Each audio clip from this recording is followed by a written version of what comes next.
The monitoring station's alarm broke the usual quiet of the night shift. Commander Hyun-sik Cho looked up from his reports, his coffee going cold in his hand. The red light on the communications panel blinked with an angry rhythm that made his stomach drop. Outpost Kepler 9 had gone silent. Not just silent. Dead. Every system showed nothing. No power readings. No automatic weather reports. No daily check-ins. Not even the emergency beacon that was supposed to activate if anything went wrong. Just empty space where signals should be. Hyun-sik pulled up the last transmission. 6 months old. Dr. Ji-woo Park's face filled the screen. Her dark hair pulled back in a messy bun. Excitement lighting up her eyes as she talked about her research on the Vol species. She had always been like that. Passionate, stubborn, completely absorbed in her work. The Vol are more complex than we thought, she said in the recording, gesturing at something off-screen. They have social structures we don't understand yet. Family bonds that go deeper than simple pack behavior. I need more time here. I'm making real progress. That was the last anyone heard from her. 3 months of silence after that, and then all systems went dark. Standard protocol said to wait. Resources were expensive. Rescue missions cost money and time, but Hyun-sik knew Ji-woo. They had been friends since the academy. She would not just stop reporting unless something terrible had happened. He called an emergency meeting with the Galactic Council. The council chamber was too bright and too cold. Hyun-sik stood before the representatives of a dozen different species, each one looking at him with varying degrees of interest or boredom. Ambassador Tae-young Kim sat in the human delegation section, his face tight with worry. He had been pushing for action since the first missed transmission. Commander Cho, High Arbiter Vren, spoke, his insect-like mandibles clicking between words. You request a full rescue mission to Vaharon 7. This is expensive. What evidence do you have that Dr. Park is alive? I have no evidence either way, Hyun-sik said, keeping his voice steady. That's why we need to go. The outpost has been silent for 3 months, another council member said. The complete system's failure occurred 6 months after last contact. The probability of survival is minimal. She could be injured, Ambassador Tae-yang cut in. Unable to reach communications.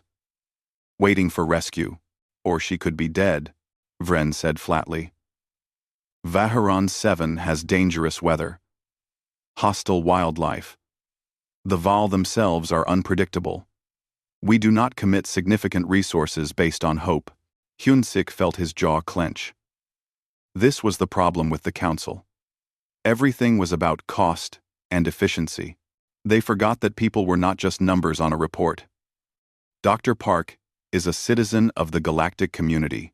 We don't abandon our people. We don't waste resources on empty gestures, Vren replied. We will send reconnaissance drones first. If they confirm casualties, we will retrieve remains. If by some chance she is alive, then we will discuss rescue options. It was not what Hyun-sik wanted, but it was better than nothing. The vote passed quickly. Drones would launch within the day. They would take 2 weeks to reach Vaharon 7, then another few days to survey the area. Nearly 3 weeks before they would know anything. Another 5, and another 5. Another 5. 3 weeks, while Ji-woo might be dying. After the meeting, Hyun-sik went to the drone bay. The technicians were already preparing the reconnaissance units. Small, fast, equipped with cameras and sensors, but nothing else. They could not carry supplies or provide rescue. They could only watch and report. Make them fast, Hyun-sik told the chief technician. I don't care if you burn out the engines. Get them there quick. Yes, sir. He watched the drones launch, their blue engine trails disappearing into the black of space.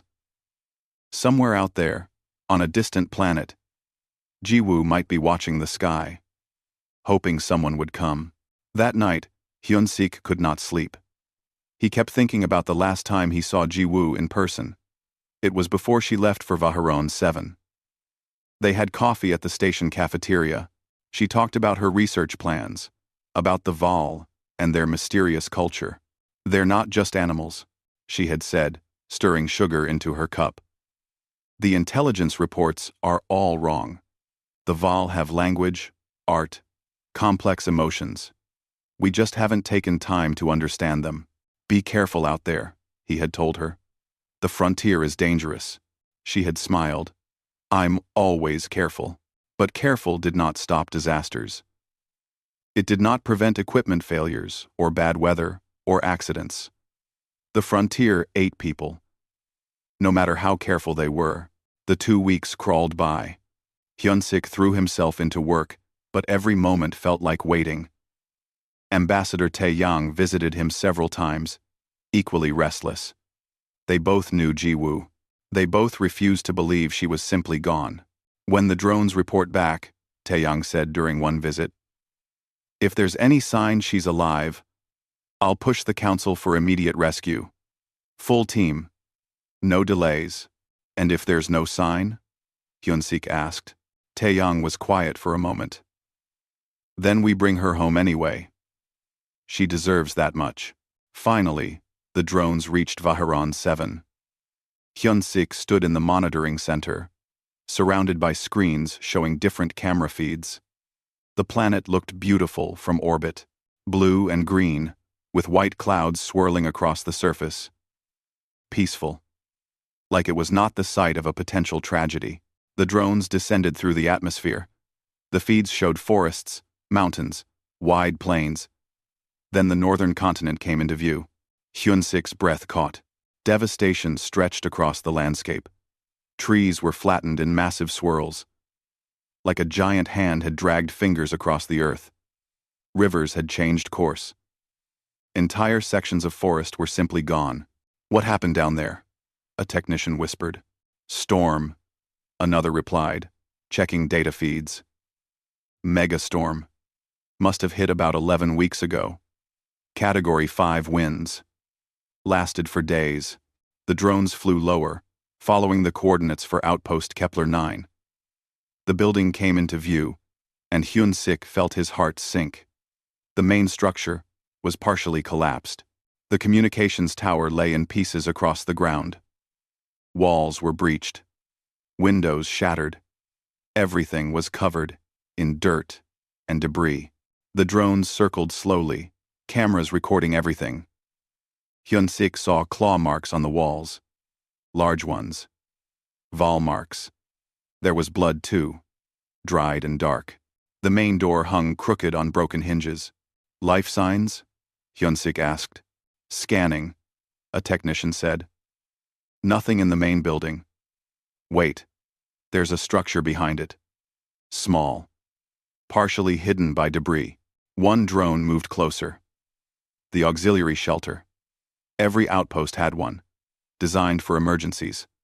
This one looked intact, though debris was piled against the door. The drones scanned with thermal sensors. Sir, the technician said, his voice rising with excitement.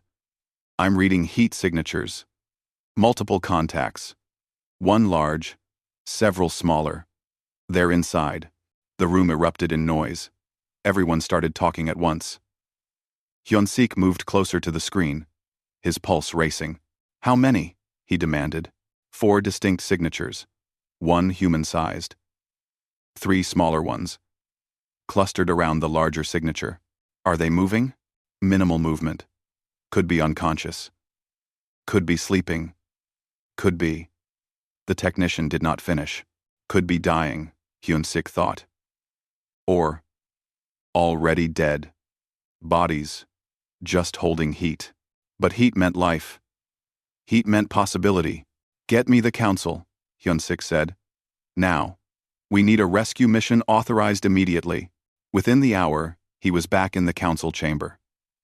This time, the recordings from the drones played on the main screens. The devastation. The destroyed outpost. The thermal readings, showing life signs. Dr. Park appears to be alive, Hyun-sik said. We need to move now. Every hour we delay could be the difference. Even Vren could not argue with the evidence. The vote passed quickly. Full rescue mission authorized. Hyun-sik would lead it personally. 4 days. That was how long it would take to reach Vahiron 7 at maximum speed. 4 days, while Jiwoo waited, potentially injured, potentially dying. 4 days was too long, but it was the best they could do. Hyun-sik assembled his team. Lieutenant Da-eun Song, the best medical officer in the fleet. Sergeant Min-ho Kang for security. Dr. Bo-ra Shin, who had worked with Jiwoo before and understood her research. Pilot Jae-hwan Lee, who could fly through anything. They launched within hours. The ship screamed through space, engines pushed to their limits. Hyun-sik stood on the bridge, watching the stars streak past, and thought about his friend alone on that distant world. "Hold on, Jiwoo," he whispered to the darkness. "We're coming." The ship dropped out of faster-than-light travel with a shudder that ran through every deck. Vahiron 7 hung before them, looking deceptively peaceful.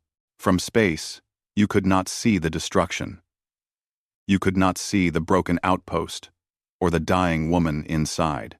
Hyun-sik stood on the bridge, his hands gripping the rail. 4 days of travel. 4 days of hoping they would not arrive too late. Beside him, Dr. Bo-ra Shin studied the planet's readings, her face drawn with worry. "Storm patterns are still unstable," she said. "Whatever hit down there was massive. The weather systems are still recovering." "Can we land?" Hyun-sik asked.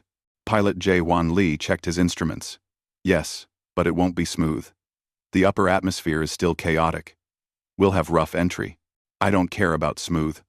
I care about fast." They strapped in for descent. The ship shook and rattled as it hit the atmosphere. Through the viewports, Hyun-sik watched the sky change from black to blue. Clouds rushed past. The ship's hull groaned with stress, but Jae-hwan kept them steady. As they descended lower, the devastation became visible. Forests that should have been dense and green were flattened. The ground looked scraped, like something enormous had dragged across it. Rivers ran muddy and swollen. This was not just a storm. This was a natural disaster of incredible scale. "Landing coordinates locked," Jae-hwan announced, setting down 1 kilometer from the outpost. "Ground there is more stable." The ship touched down with a heavy thump. Hyun-sik was out of his seat before the engines finished powering down. Lieutenant Da-eun Song was already checking her medical equipment. Sergeant Min-ho Kang loaded extra ammunition, his face grim. Bo-ra gathered scanning equipment and data retrieval tools. "Move fast but careful," Hyun-sik told them.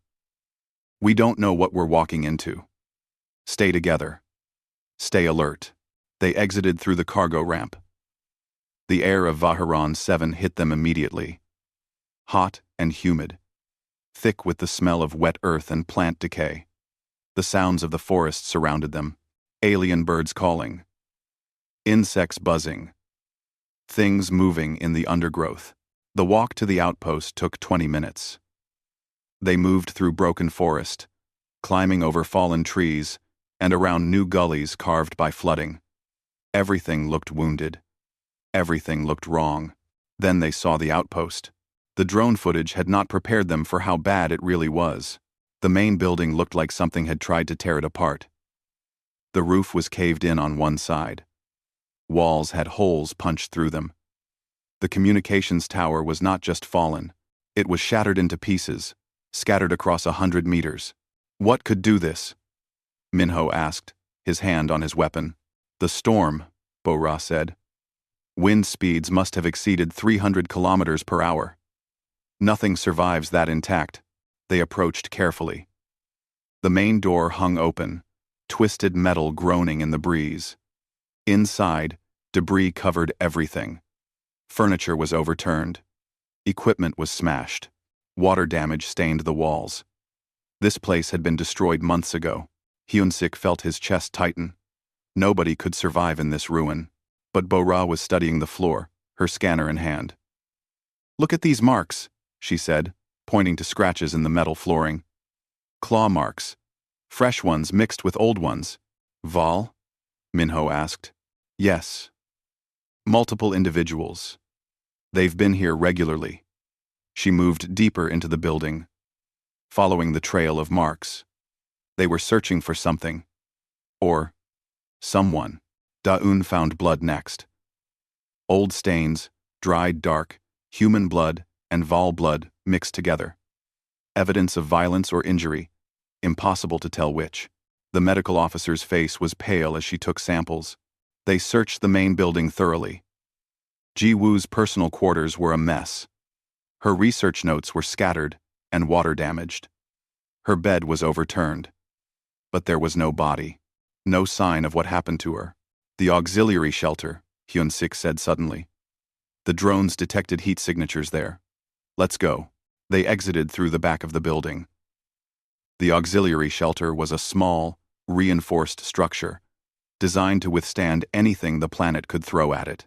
It sat 50 meters behind the main building, partially hidden by fallen debris.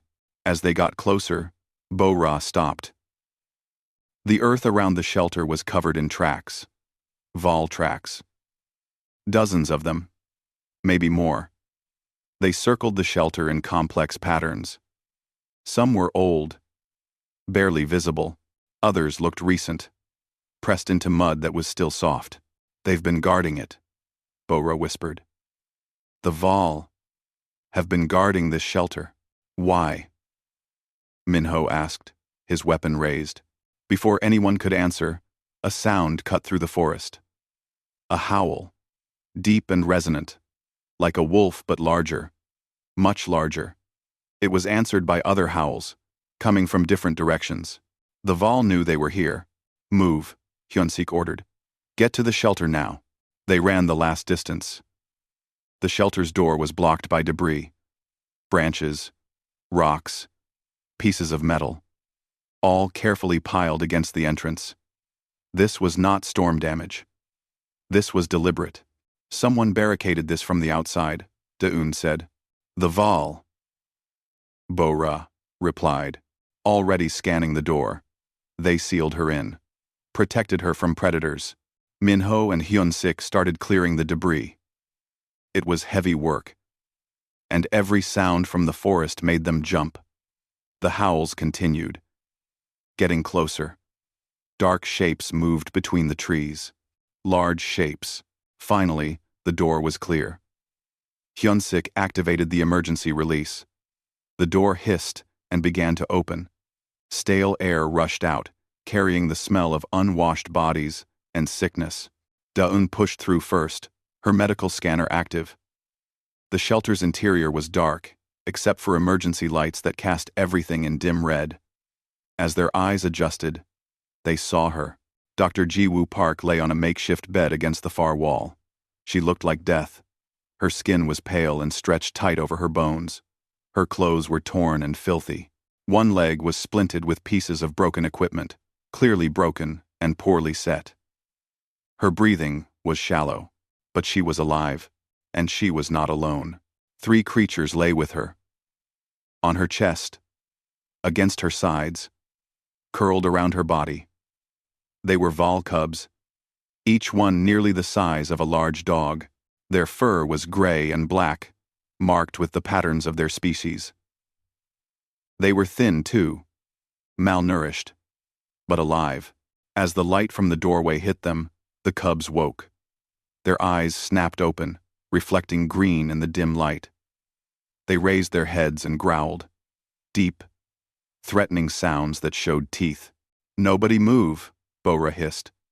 Those are juveniles, but still dangerous.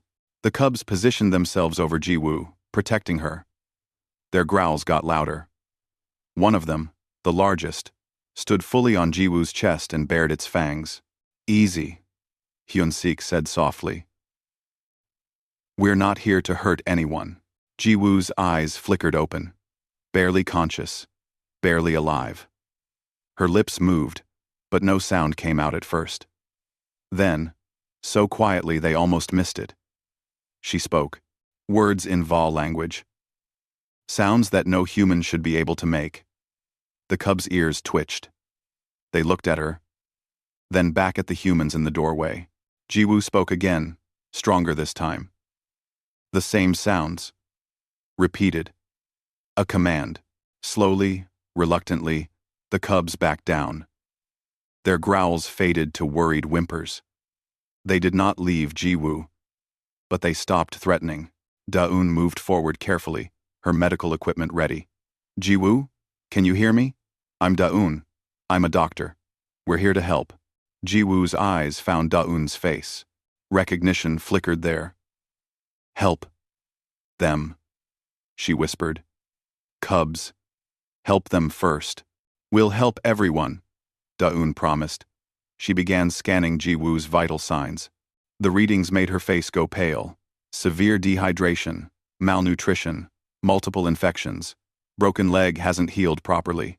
She's in critical condition. Hyunsik knelt beside the bed. Jiwoo. It's me.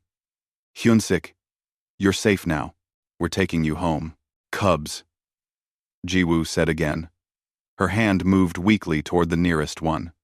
A small female with a white mark on her chest. Can't.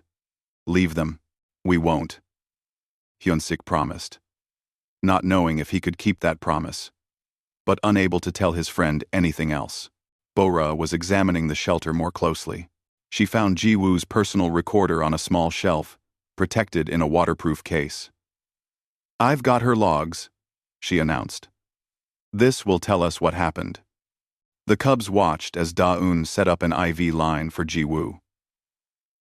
They seemed to understand that the humans were trying to help. One of them, a male with a scarred ear, even moved aside to give Da-eun better access. It was strange behavior. Cubs this young should be completely wild. These aren't normal Vol cubs, Bora said, studying them. They're too comfortable with humans. Too responsive to commands. Jiwoo has been training them. For how long? Minho asked. Months, maybe. Long enough for them to bond with her completely. Outside. The howling grew closer. Many voices now, surrounding the shelter. The adult Vol were approaching. The cubs heard them and responded with their own calls. High-pitched and urgent. We need to move, Minho said, watching the doorway. Now. She can't be moved yet, Da-eun said. I need at least 30 minutes to stabilize her. We might not have 30 minutes, Minho replied. But Hyunsik was watching the cubs. They were not afraid of the approaching adults. They seemed excited, almost relieved. Bora, he said. In Vol's social structure. What happens when cubs are endangered? The pack protects them, Bora said. Then her eyes widened. Oh no. Hyunsik, if these cubs have bonded with Jiwoo, if they see her as pack, then the adult Vol outside thinks she's one of them, Hyunsik finished. And we just broke into their den, Minho added quietly. The first adult Vol stepped into the clearing around the shelter. It was massive, easily twice the size of the cubs, with muscle visible beneath thick gray fur. Its eyes were intelligent and alert, fixed on the open shelter door. More appeared behind it. 6 in total, forming a loose semicircle around the entrance. Minho raised his weapon. Hyunsik grabbed his arm. Don't. Not unless they attack first. They're predators, Minho said, but he lowered the gun slightly. They're parents, Bora corrected. Look at their body language. They're not hunting. They're protecting. The largest Vol, an old male with silver streaking his dark fur, took another step forward. One of the cubs in the shelter, the female with the white chest mark, made a sound. Not a growl. Something softer. Almost like a cry. The silver male's ears perked up. He responded with a low rumble that seemed to vibrate through the ground. Da-eun worked frantically on Jiwoo, getting fluids into her body through the IV. Her blood pressure is dangerously low. Heart rate is weak. She's been starving for weeks. How is she even alive? Hyunsik asked. I don't know. By every measure, she should have died days ago. Da-eun pressed a scanner against Jiwoo's chest. Wait. Her temperature is higher than it should be. Not fever. External warming. Something has been keeping her warm. All three cubs were pressed against Ji-woo now, sharing their body heat. They had been doing this for a long time, keeping her alive when cold would have killed her. Bo-ra had started reviewing the logs on Ji-woo's recorder. Her face went pale as she listened. "Everyone needs to hear this," she said quietly. She played the first entry. Ji-woo's voice filled the shelter, strong and healthy, so different from the dying woman on the bed. The recording was dated 12 weeks ago. Personal log, Dr. Ji-woo Park. "I've made a decision that violates every protocol I know. This morning, I found a Vol mother dead in the forest, killed defending her 3 cubs from a predator. The cubs are maybe 6 weeks old, too young to survive alone. I'm bringing them to the outpost. I know this is wrong. I know I'm not supposed to interfere, but I can't watch children die. I won't." The next entries detailed the first days with the cubs. Ji-woo fed them, cleaned them, studied them. She gave them names: Hanul, Dari, and Biol, Sky, Moon, and Star. "They're incredibly intelligent," her recorded voice said. "Much more than our initial surveys suggested. They understand tone. They're learning commands. Hanul brings me things when I point. Dari mimics my movements. Biol watches everything with these old, knowing eyes. They're not just smart animals. They're people." Later entries showed the cubs growing, learning, playing. Ji-woo's voice was full of joy and wonder. Then, 10 weeks ago, the tone changed. "The adults found us. There are 6 of them circling the outpost. They know the cubs are here. They can smell them. I thought they would attack. I prepared to return the cubs, but they're just watching, waiting. I don't understand what they want." The silver Vol in the clearing made another sound. The cubs answered. It was like they were having a conversation. The log continued. "I've figured it out. The Vol aren't trying to take the cubs back. They're testing me. In Vol culture, the one who feeds and protects the young has the right to raise them. I've taken on the mother's role. They're waiting to see if I'm worthy." 9 weeks ago, the tone shifted to panic. Megastorm warning. Emergency services say it's the biggest storm Vaharon 7 has seen in decades. I should evacuate, but the cubs won't come. The adults outside won't let them leave. I think the Vol know something I don't. I'm staying. The storm log entry was terrifying. Wind screaming. Equipment failing. Ji-woo's voice shaking as she described the outpost tearing itself apart. Communications tower is down. Main building is compromised. We're moving to the emergency shelter. Cubs are terrified. I've never seen weather like this. It's like the planet is trying to kill everything. Cubs are everything. The next log was dated 8 weeks ago. Ji-woo's voice was tight with pain. In the shelter, debris fell during the evacuation. My leg is broken. I can't walk. Can't reach the medical supplies. The cubs are okay. They're scared, but okay. The storm is still raging outside. I can hear things being torn apart. We're trapped in here until it passes. 7 weeks ago, storm finally ended. 3 days of hell. The outpost is destroyed. Communications are completely gone. Nobody knows we're alive. My leg is bad. Infection is setting in. I've splinted it with parts from a broken scanner, but it's not enough. Food supplies are low. Water is limited.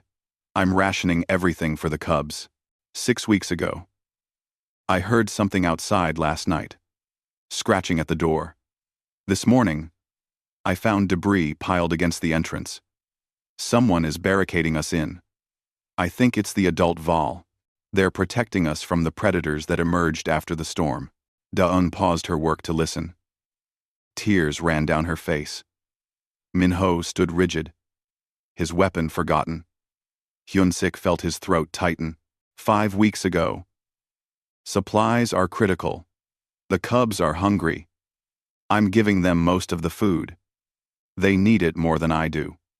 Dari found a crack in the wall that leaks water. At least we won't die of thirst. The pain in my leg is constant now. Fever comes and goes. I'm getting weaker. 4 weeks ago. Can't stand anymore. Can barely sit up. The cubs are taking care of me now. I don't know how they know what to do. But they bring me water, in their mouths. They caught something. A small creature that got into the shelter. They brought it to me. Tried to feed me like I fed them. My babies are trying to save me. 3 weeks ago. I taught them to hunt the small things that come through the cracks. Insects. Small rodents. Hanel is the best hunter. He brings everything to me first. I eat a little. Make them eat the rest. They're growing despite everything. Getting stronger while I get weaker. That's good. That's how it should be. Getting stronger. Getting stronger. 2 weeks ago. Jiwoo's voice was barely a whisper. I'm dying. I know I am. But the cubs will survive. They've learned to feed themselves. They keep me warm at night. They protect me during the day. I never had children of my own. But I have these 3. And they're wonderful. If anyone finds this, tell them the Val. Understand family. Tell them these cubs saved me as much as I saved them. Tell them I don't regret anything. The log ended. The shelter was silent, except for Jiwoo's labored breathing and the quiet sounds of the cubs. Bo-Ra wiped her eyes. She's been dying for 2 weeks. Those cubs have been keeping her alive, bringing her water, sharing body heat. They've been buying her time, waiting for rescue they had no reason to believe would come. Hyun-sik looked at the cubs with new eyes. They were not just animals. They were children who had watched their adopted mother slowly dying and refused to let her go. They had fought for her life with everything they had. The silver Val outside took another step forward. He was at the threshold of the shelter now. Minho tensed, but Hyun-sik shook his head. Let him come, Hyun-sik said. The old male entered slowly. He was enormous in the confined space. His eyes swept over the scene. The dying human. The thin cubs. The strangers with their strange equipment. He looked at Jiwoo for a long moment. Then he made a sound. Deep and mournful. A question. Biol, the smallest cub, answered. A series of sounds that seemed to mean something. The silver male listened. His ears drooped. He looked at Hyun-sik. And there was something in that gaze. Intelligence. Understanding. Grief. He's asking if she'll live. Bo-Ra said softly. That's what he wants to know. Will the human who raised his pack's cubs survive? Hyun-sik met the Val's eyes. He nodded slowly. Yes, he said, not knowing if the creature could understand words, but hoping intention would carry. We'll save her. I promise. Daeun looked up from her work. Her vitals are stabilizing. The fluids are helping. But she needs a hospital.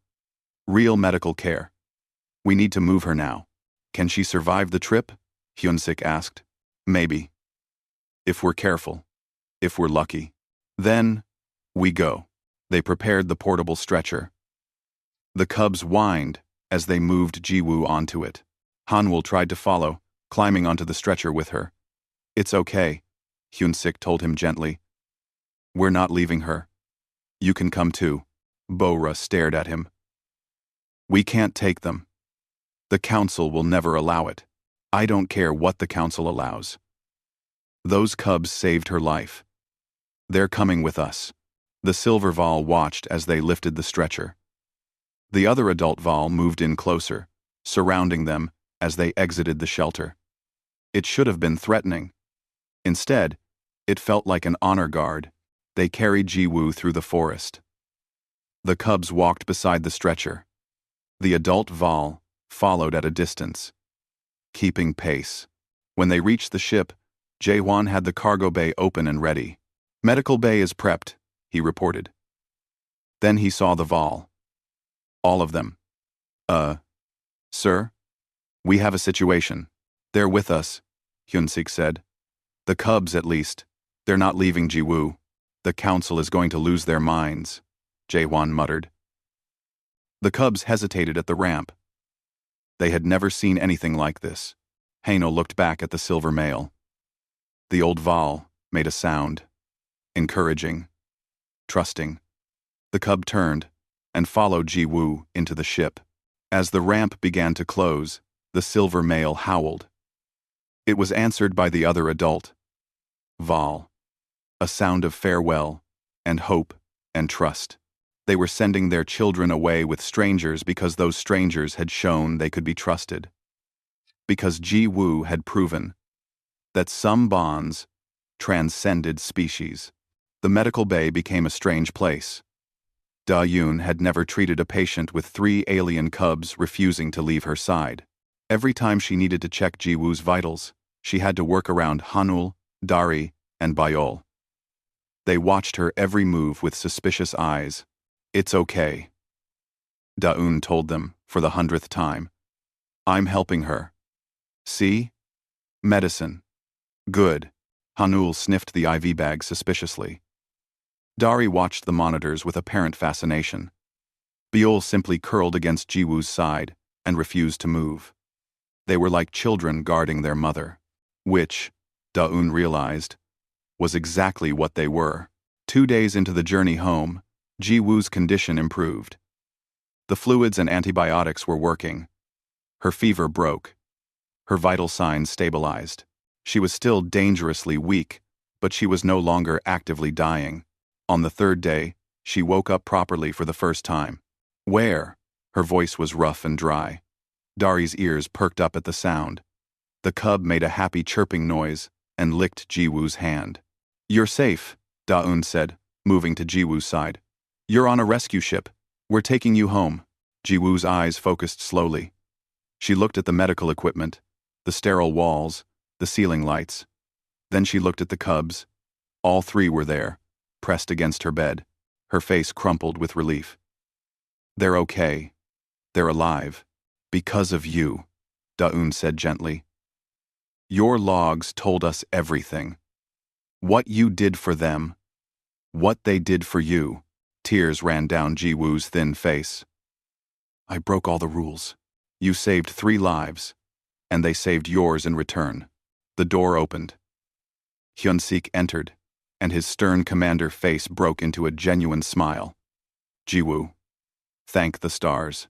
Hyun-sik. Ji-woo tried to sit up. Da-eun stopped her. Don't move yet. You're still recovering. Your leg alone will take months to heal properly. Hyun-sik pulled up a chair beside the bed. The cubs eyed him warily, but they had seen him enough times now to know he was not a threat. You scared us. 6 months of silence. We thought you were dead. I thought I was dead too, Ji-woo admitted. Especially these last few weeks. I kept thinking each day would be my last. What happened? The storm? Ji-woo nodded slowly. The mega storm hit without much warning. The Val knew it was coming. They tried to tell me, in their way. I should have evacuated, but I couldn't leave the cubs, and the adult Val wouldn't let them go. I think they knew the shelter would be safer than trying to flee. The adult Val protected you, Hyun-sik said. They did? Ji-woo looked surprised. I heard noises outside. Scratching. I thought maybe it was them, but I wasn't sure. I couldn't see anything. They accepted you as part of their pack, Bora said, entering the medical bay. She carried a datapad full of notes. Dr. Park. What you did was incredible. You established the first real relationship with the Val. You proved they're not just intelligent, they're compassionate. They understand adoption and cross-species bonding. Ji-woo stroked Byol's head. The cub pushed into her hand, purring. They're amazing. More amazing than anyone realized. They have language, complex social structures, art even. I found cave paintings near the outpost. The Val have culture. Your research will change everything, Bora said. But first, you need to recover. Over the next day, Ji-woo told them the full story. How she found the cubs with their dying mother. How she couldn't abandon them. How they grew and learned and bonded with her. She talked about the adult Val watching and testing her, about the storm, and the terrible days trapped in the shelter. I gave them most of the food, she said. They were growing. They needed it more than I did. But as I got weaker, they started taking care of me, bringing water, hunting for me, keeping me warm at night. They became my protectors. They're remarkable, Hyun-sik said, watching Hanul. The largest cub was play wrestling with Dari, their movements careful to avoid disturbing Ji-woo. They adapted to a completely alien guardian and learned to survive in impossible conditions. They're children, Ji-woo said simply. Children are adaptable. They learn. They love. It doesn't matter what species they are. I think that's what we've been getting wrong about First Contact. We treat alien species as either resources or threats. We forget they might just be people. The ship's intercom crackled. Commander, we're receiving a transmission from the Council. They're requesting immediate communication. Hyun-sik sighed. I've been avoiding this call. They want answers. About me? Ji-woo asked. About everything. The cubs especially. We were only authorized to rescue you. Not to bring back 3 Val juveniles. They're not leaving, Ji-woo said, her voice suddenly firm despite her weakness. I won't be separated from them. I know. And I'll fight for them. But Ji-woo, you need to understand. You broke major protocols. Interfered with an alien species. Took their young. The Council won't see this as the rescue it was. They'll see violations. They'll see violations. Let them, Ji-woo said. The transmission from the Council was tense. High Arbiter Vren's face filled the screen in the conference room. His compound eyes showed no emotion, but his mandibles clicked with agitation. Commander Cho, explain why your rescue ship is carrying 3 Val juveniles. They're bonded to Dr. Park, Hyun-sik said calmly. Separating them would be cruel and potentially dangerous. Dr. Park violated non-interference protocols. She stole Val young. She saved orphaned cubs from certain death, Ambassador Tae-yang cut in. He was on the transmission from the Council station. And those cubs later saved her life. This is a unique situation. It's a violation, Vren insisted. Dr. Park must face consequences. The Val don't seem to think so, Bora said, stepping forward with her datapad. The adult Val protected Dr. Park and the cubs. They accepted her as the cubs' guardian. They trusted us enough to let the cubs leave with us. This isn't kidnapping. It's adoption. The Val are not advanced enough to understand legal concepts, another council member argued. They understood enough to keep a dying human alive for weeks, Hyun-sik said. They understood enough to know we were there to help. Maybe they understand more than we give them credit for. The debate went on for hours. The council was divided. Some wanted Ji-woo prosecuted. Others saw the potential for new relationships with the Val. The human delegation argued passionately for leniency. Finally, Ambassador Tae-yang made a proposal. Let Dr. Park present her case directly to the council when we arrive. Let the evidence speak for itself. If she broke rules, she can explain why. If the Val accepted her actions, we need to understand what that means. Vren clicked his mandibles. Very well, but the cubs cannot be allowed to remain with her. They must be returned to Vaharan 7. No. Ji-woo's voice came through the speakers. She had insisted on listening to the hearing. The cubs stay with me. They're my responsibility. My family. You're a human. They're Val. You cannot keep them like pets. I'm not keeping them like pets. I'm raising them like children. There's a difference. The transmission ended with no resolution. The council would make their final decision when the ship arrived at the station. 4 more days of travel. 4 days of uncertainty.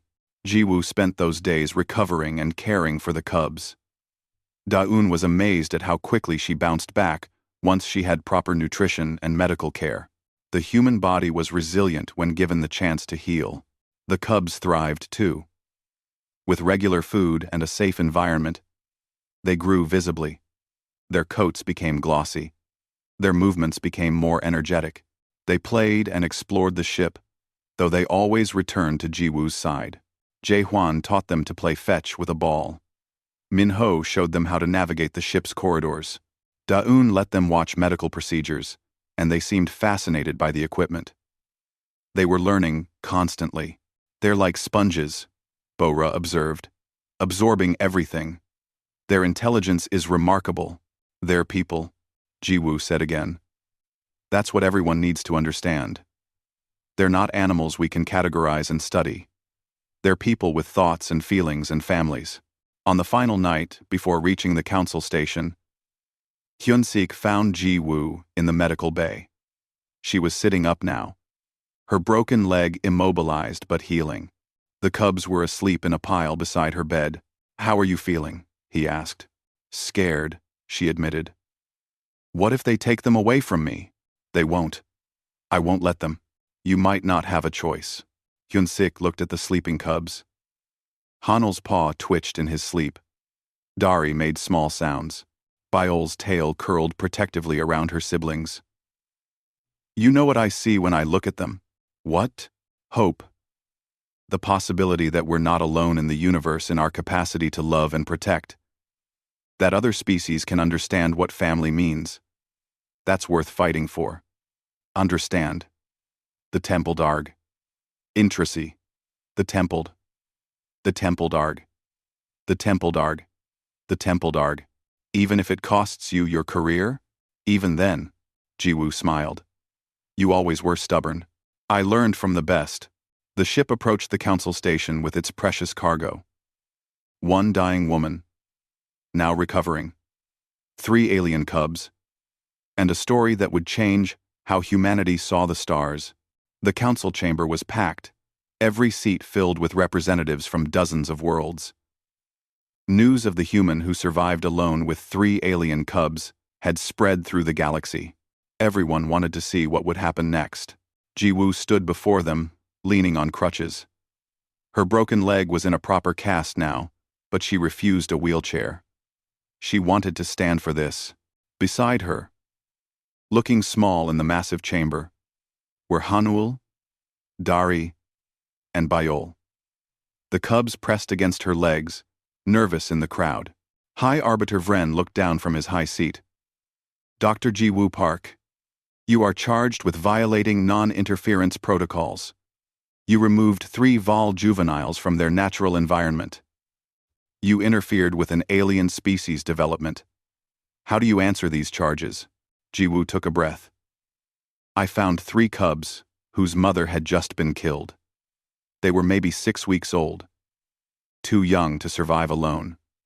I had a choice: follow protocols and watch them die, or break the rules and save them. You chose to violate galactic law," another council member said. "I chose not to let children die," Jiwoo replied firmly. "If that's a crime, then I'm guilty. But I won't apologize for it." Murmurs ran through the chamber. Vren's mandibles clicked.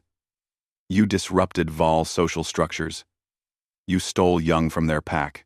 "Their pack was dead," Jiwoo said. "Their mother died protecting them. There was no one else. And when the adult Vol found us, they didn't attack. They observed. They tested me. And they accepted me as the cub's guardian according to their own customs. The Vol are not sophisticated enough to make such determinations," Vren argued. "Then explain how they kept us alive," Jiwoo said. She pulled up images on the chamber's main screen. The destroyed outpost, the barricaded shelter, the tracks of adult Vol circling in protective patterns. They sealed us in, to protect us from predators. They maintained a perimeter around the shelter for weeks. They knew I was caring for the cubs, and they helped ensure we survived. Ambassador Taeyang stood. "If I may, High Arbiter, we have additional evidence." He gestured, and Bo-ra stepped forward with datapads. "Dr. Shin has analyzed Dr. Park's research logs and the surrounding evidence. Her findings are remarkable." Bo-ra activated a presentation. The Vol are far more intelligent than our initial surveys indicated. They have complex language, social structures that rival our own, and a sophisticated understanding of family bonds. Dr. Park's interactions with the cubs were observed by adult Vol for weeks before the storm. In that time, they could have retrieved the cubs at any point. They chose not to. Why? Asked a council member. Because in Vol culture, the one who feeds and protects the young earns the right to raise them. Dr. Park fulfilled that role. The adult Vol recognized this and accepted it. When the storm came and Dr. Park took the cubs to safety, the adults protected them all. This wasn't interference. This was adoption, according to Vol customs. The chamber erupted in discussion. Vren raised a limb for silence.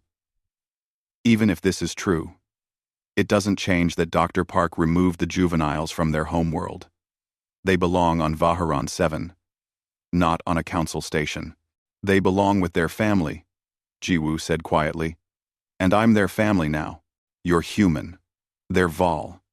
You're different species. So? Jiwoo's voice rose. Does that matter? I fed them when they were starving. I taught them to survive.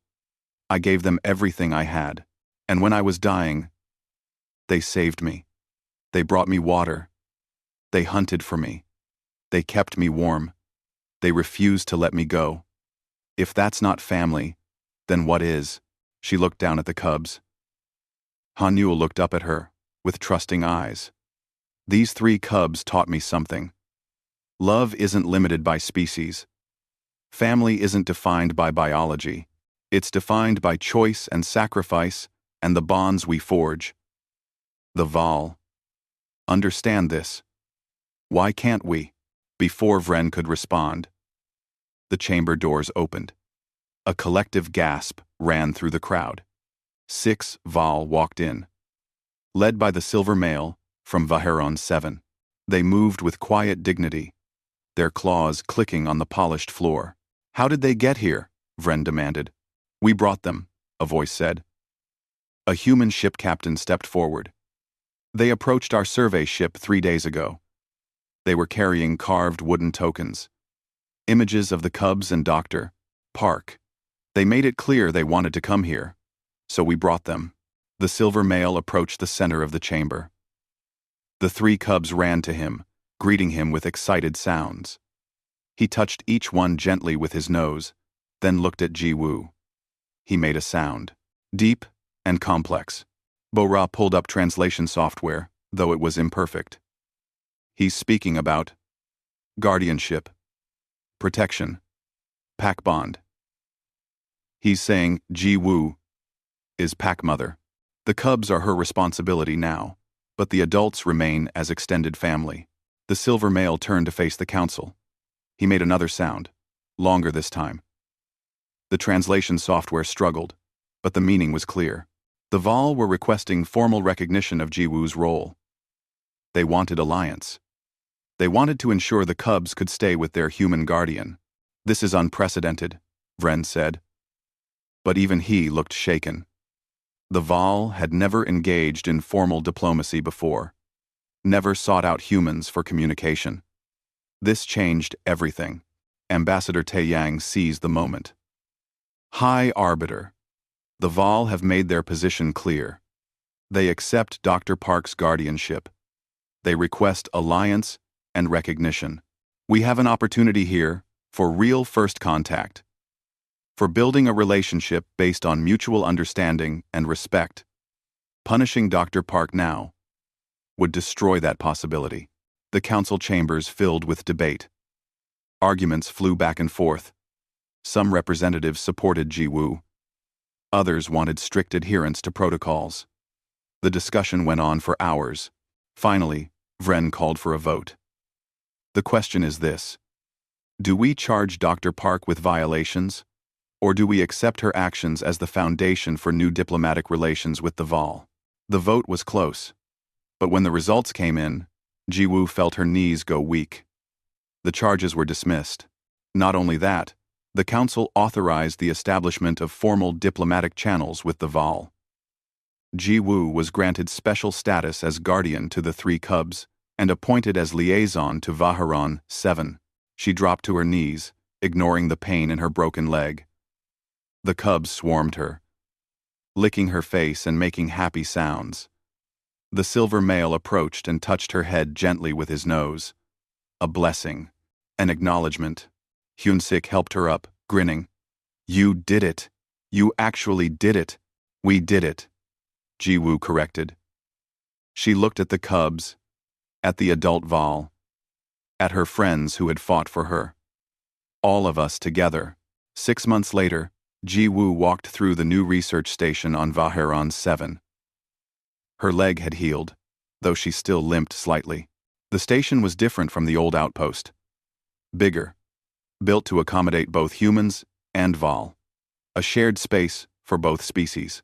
Hanul, Dari, and Bayol walked beside her. They were almost full-grown now, nearly as large as the adults. But they stayed close to Ji-woo, still her cubs despite their size. They were learning to be ambassadors, helping other humans understand Val culture and helping Val understand humans. Bo-Ra ran the research programs now. Teams of scientists from multiple species studied Val, language, art, and social structures. Everything Ji-woo had discovered in her months of isolation was being expanded and confirmed. The Val were sophisticated. They were people. "Dr. Park," a young human researcher waved from across the compound. "The new exchange students are arriving. Argest. 1. 1. 1. 1. Argest." Ji-woo smiled. The exchange program was her idea. Young humans and young Val, learning together, building friendships across species. It was working better than anyone expected. She watched as a transport landed. Human children emerged, nervous and excited. Val cubs came to greet them, equally curious. Within minutes, they were playing together, the universal language of youth transcending all barriers. Hyun-sik approached, now overseeing security for the expanded operations on Vaharon 7. 23 Val territories have requested diplomatic contact. The council is overwhelmed trying to establish proper channels. "Good," Ji-woo said. "The more communication, the better. You started something big," Hyun-sik said. "1 woman, 3 cubs, and a destroyed outpost." Ji-woo watched a human child throw a ball. A Val cub caught it and brought it back, tail wagging. Both species learning from each other, growing together. "I just couldn't let them die," she said softly. "That's humanity's greatest strength," Hyun-sik replied. "And our biggest weakness. We can't walk away from those who need help." "Is it a weakness?" Ji-woo asked. She walked to the memorial stone that marked where the cub's mother had died defending them. The Val had made it a sacred site. Fresh flowers and carved tokens covered it. Both human and Val came here to remember. The silver male, whose name she had learned was Kovac, joined her. He was older now, gray spreading through his coat, but his eyes were still sharp. He made a sound. A question. Ji-woo had learned enough Val language to understand. "Yes," she said. "They're doing well. Growing strong." Kovac made another sound. Approval. Pride. Then, something else. A Val phrase that didn't translate perfectly, but meant something like, "Pack mother, who bridges worlds." Ji-woo smiled. "I just loved 3 cubs who needed a mother. And changed a galaxy."